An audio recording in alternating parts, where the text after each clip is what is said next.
Violence, resistance, and what it means to be an American. What your history books won't tell you. Hey folks, I'm Tad Sturmer, an American scholar of resistance history at the University of Southern Denmark and the author of Resistance History of the United States. For all kinds of reasons, from Chicago to Portland and beyond, a lot of people are talking about what is and isn't un-American. Is it un-American to deploy troops against our own citizens? Is it un-American for the people to engage in violence to resist abuses of the authority that comes from the people in the first place? The answer to those questions is no and no. It's quite American to do both. So let's talk about why and why you should push back against people who suggest otherwise. Those two questions, the use of violence as a resistance tool and the use of violence against the people, are, as you might expect, directly connected in American history. When people start talking about violence in our history, they usually point to the Revolutionary War, a war for independence after 10 years of aggressive resistance to British authority, all of which was violence in pursuit of the Patriots' political goals, as evidence of the absurdity of saying that it has no place in our history. And they're right. It's a dumb point. They also say the United States government established a monopoly on violence, which it used to keep 1/5 of the population in bondage for 80 years. And they're right again. But let's get to something a bit more specific, especially to this moment, the actual direct founding of this United States in its first republic through the Constitution of 1787. And for that, we have to ask two questions. Why that Constitution and why then? I mean, there's nothing about the Constitution that was inevitable at all. It didn't have to be that Constitution. It didn't even have to be then. It didn't even have to be at all, despite what your American mythology books might say. The United States was operating effectively, if not efficiently, under the Articles of Confederation, as 13 states were starting to feel their independent way. The British had only been gone for 3 or 4 years by then. Things were bumpy, but they were working things out. Give them a chance, some of the leaders might say. Not too fast, said James Madison and Alexander Hamilton. We know the old folks, those 40 and 50-somethings that had made the revolution, wanted independence to, protect rights and liberties and all that foolishness. But the United States could do and be so much more as one nation, made up of all those independent states. Think of the trade, think of the global power. Foreign princes will have to let us into their courts. Think of the money, think of the security. And did we mention, think of the money? And if we achieve all those things, then, liberty and freedom, that'll be there for us too. Yada, yada. Did we mention the money? Trade agreements might not be able to buy freedom, but they can sure rent it. The only problem was no one else really agreed with them. Madison and Hamilton and the others could yammer on about national possibilities, but the folks who had started the war and had just ended it were happy to work in their individual states and tweak them in pursuit of their happiness. If Massachusetts had a problem with New York, then that was the business of Massachusetts and New York. Virginia can just be quiet and pay attention to its own problems. Pennsylvania is right there. The economy was in a rough spot, and there was still a threat from Britain returning, and of course 1/5 of the population remained in chains. But the resistance fighters of the revolution were okay with trying to work all that out without creating a new authority to mess up what they had just achieved for themselves. That's why when Madison and Hamilton met with representatives of other states in Annapolis in 1786, it failed embarrassingly. Only representatives of 5 states showed up. They trotted out their national ideas to a very small choir of other nationalists, but no one really got jazzed about it. Then came a guy named Daniel Shays, a farmer in western Massachusetts. Shays and his neighbors, many of whom, like Shays, had fought for the Patriots during the war, had had enough of the new Massachusetts government. The legislature was dominated by Boston and its merchants and was laying taxes that the farmers couldn't pay. They were just too high. They needed some help, some relief, some consideration. So they went through the stages of resistance. They protested, articulating their grievances. They sent petitions and lobbied their representatives on Beacon Hill, but they were ignored. Merchants didn't care, and they were making the rules. And when the farmers couldn't pay, Massachusetts started to take their farms. Their only way of paying taxes and making a living. And the farmers had nowhere to turn. Every permitted channel had failed them. And what made it worse is that people like John Adams said they just had to lump it. They just had to accept it. The war was about shifting all power from London to Boston, all power to their representatives. And if you didn't like what those representatives were doing, then try to convince them to do something else or vote them out. That's a republic. Congratulations. Isn't it glorious? Sorry about your home, though, but those merchants need to make money. And that's when it happened. This is a case study in resistance and violence as a resistance tool. Daniel Shays and the farmers were not rebels. They were not agitators. They didn't want to share a political power of authority. They wanted to keep their homes. They wanted their government, which was supposed to represent them, to at least listen to them. And yet, here it was placing taxes on them without their consent, and denying them any avenue for changing that. Isn't that exactly what they had fought against, they asked. Not conceptually or virtually, but exactly. Did Boston just become 300 tyrants 100 miles away rather than 400 tyrants that were 3,000 miles away? What had they fought for? So they took a page out of the resistance history of the United States. What had they done 10 years earlier? Protest had failed, organized opposition through the permitted channels had failed, and there was nothing left. Or was there? That's when resistance kicks in. And they had done it before. If courts are going to be the tools of taking our homes, we're going to shut down the courts. We didn't want to pay the stamp tax in 1765, and what did we do then? We made sure that the stamps didn't even land in Boston. How? The threat of violence. A bunch of guys with flintlocks can make quite an impression. So the courts closed. The foreclosures stopped for a moment. But the Boston merchants and the establishment that supported them, people like John Hancock, cried rebellion and anarchy and violence. John Adams reminded them that this is what they had fought for, so they just needed to deal with it. And still no one listened. The farmers needed change. The authority of the Massachusetts Assembly had become just as abusive and in the same way as the British Parliament had been. And that resistance had been not only acceptable, but that resistance had been celebrated. And what made everything worse is that this new Massachusetts government was expressly established in the name of the people, based on the direct consent of the governed. That is the authority that was now being abused, authority that came from people like the farmers in the first place. So the farmers took the next step, directly in line with that tradition of American resistance. Failing to persuade, the farmers took steps to compel. By August of 1786, armed farmers were shutting down courthouses across western Massachusetts. In September, Shays led about 1,600 men to prevent the state Supreme Court from sitting in Springfield, and they succeeded. The courts couldn't operate. The foreclosures stopped. The system ground to a halt, but the merchants panicked. Government James Bowdoin called up the militia, but many militiamen refused to serve, or they joined Shays and the farmers. So the merchants did what scared elites always do when the people won't obey. They assembled a private army. They raised private funds, about $20,000, serious money, and paid for a force of 4,400 men under General Benjamin Lincoln. A private army paid for by Boston merchants to march against Massachusetts citizens. In January of 1787, Shays and about 1,200 men marched on the federal arsenal at Springfield to seize weapons. They needed arms if they were going to sustain their resistance. But Lincoln's merchant army was waiting. On January 25th, as Shays' men approached, the arsenal's artillery opened fire on American citizens. Farmers were killed, 20 wounded. The rest scattered.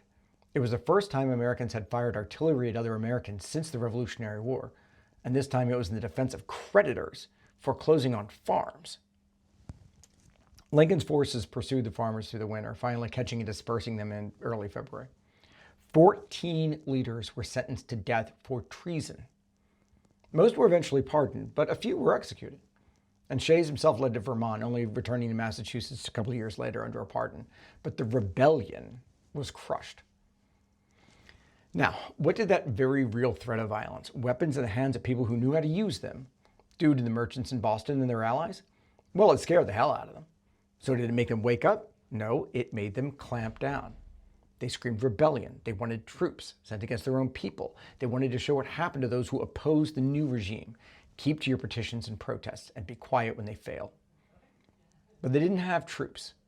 So the Massachusetts called on the Continental Congress for help. But the Congress said no. It wasn't its job to help out with an internal problem in Massachusetts, and there weren't any troops anyway, even if it had the authority. And that made people very scared. The folks in the establishment, John Adams, James Madison, Alexander Hamilton, George Washington, all frightened. Of who? Of the people. Of the American people. You see, what really united so many white people in the 18th century establishment was, in a very real sense, a hatred and fear of the people. They thought of them as a mob, ruled by passion, driven by interest, not informed by reason. They called it the democracy. And that was a very bad word in the 18th century. Yes, one feared tyranny from a single ruler on one hand, but also anarchy from the democracy on the other.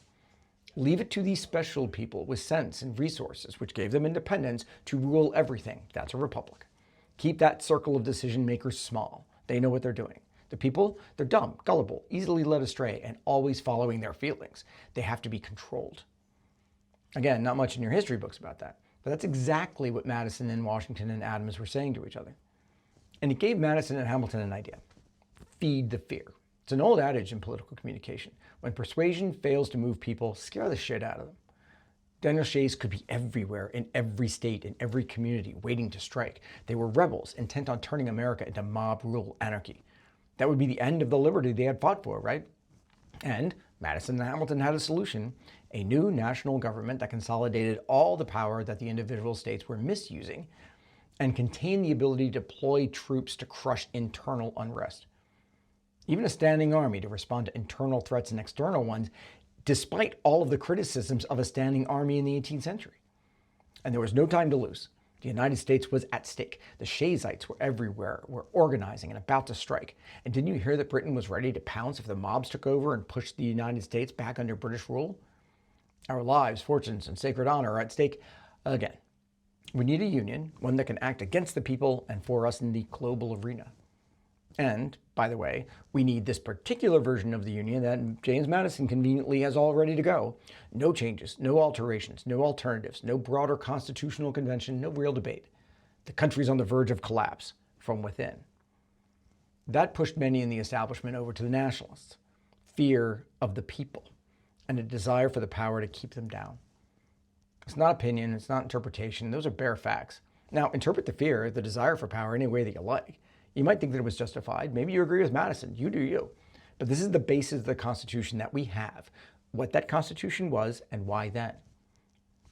So Madison and Hamilton pushed to move quickly to get ahead of the other people they were afraid of, the old revolutionaries, the guy who had started the whole American Revolution thing in the first place, Samuel Adams, Patrick Henry, Mercy Otis Warren. If they got going, all bets were off. If they found out what they were up to, Katie barred the door. The Constitution, or at least that Constitution, was doomed. Madison, in particular, was terrified of Patrick Henry.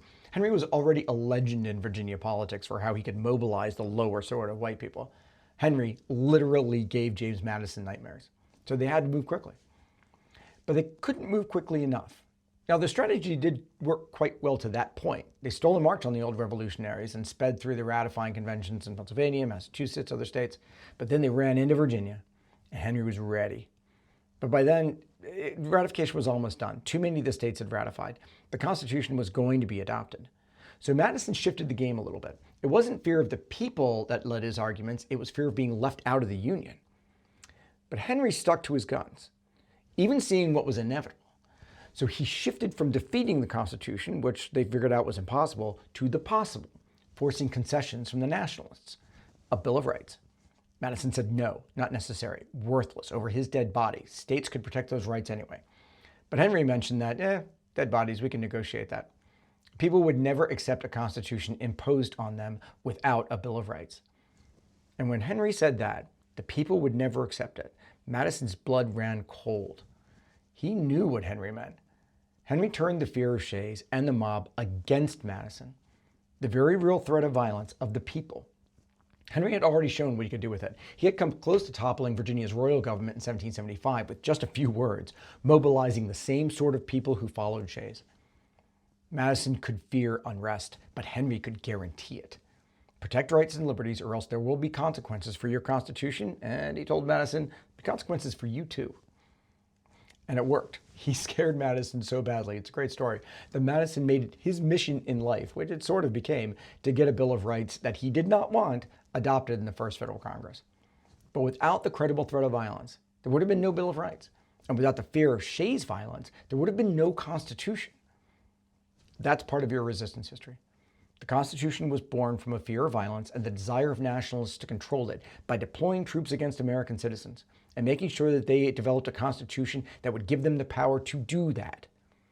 And the Bill of Rights was an even more direct product of American resistance, pushing the nationalists to concede authority by accepting limits to it under fear of the violence of the people. Because, here it is, the awareness that the people can revoke the consent that they give to the government and return it to their own hands to redeploy wherever they like is a human political right. One of those pesky, inalienable things Jefferson wrote about in the Declaration. And it's a real legacy that we have to contend with as a reality today. So when someone tells you that violence has no place in American politics, or that it's un-American to deploy troops against citizens, or that resistance to authority through force is somehow outside our tradition, push back. Tell them about Daniel Shays. Tell them about Patrick Henry. Tell them about the Constitution itself. Tell them about the Bill of Rights. Tell them that both the violence of the state against the people and the violence of the people against an abusive state are woven into the fabric of our being. Now, you could say, Tad, you're being too reductive about the founders' motivations. Well, they said it, I didn't. Read their stuff about fear of the people. Or, Tad, you're romanticizing mob violence. I get that a lot. Well, I'm not romanticizing it. I'm just acknowledging it's American. Or, Tad, Constitution was about more than just Shays Rebellion. Well, I'm not saying that it's only about Shays Rebellion, but Shays is the catalyst. Or the other thing I get a lot, yeah, you're too signal about the founders. I don't care. They should have left behind different evidence. You don't have to like it. You don't have to celebrate it, but you damn well better acknowledge it. Because pretending it isn't there, pretending we're somehow above or beyond it, just makes you blind to the forces that shaped us and that continue to shape us today. That's your resistance history. Deal with it.